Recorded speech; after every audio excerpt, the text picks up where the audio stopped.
Good morning, this is Sean with TriState Water Works. I'm going to talk about hot, dry summer weather.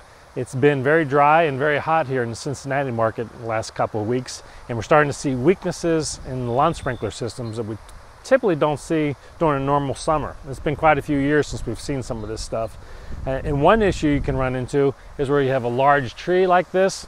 Well, that tree pulls a lot of moisture out of the ground. Typically you don't see the browning effect, but underneath this tree, in this area right here at my feet, you can see it's starting to turn brown. And that's because not only is the turf using moisture, but the tree roots are also removing moisture from the ground. And they'll remove moisture in the top 18 inches or so. So it's drying out a whole lot.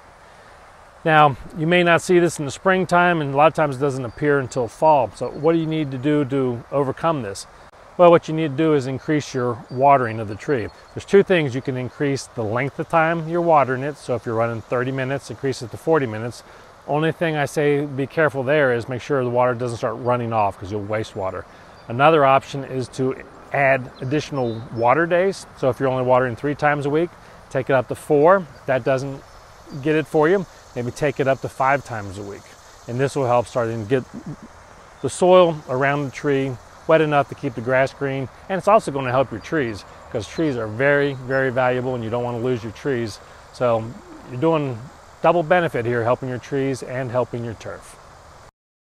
Another thing, sometimes your sprinkler system just won't be adequate to get these areas greened up. You might have to drag out the hose again and put a sprinkler in this area just to do some supplemental watering just for the tree.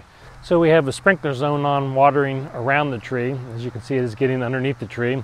But in front of the tree here, it's still brown because that's another sprinkler zone. So as you're adjusting the times, you might need to adjust multiple sprinkler zones.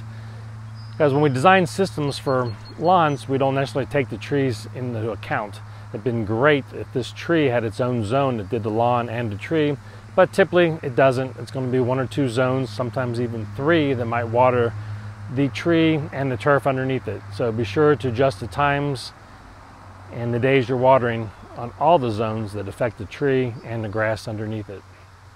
Again, please give us a call if you got any questions. We can help you with this.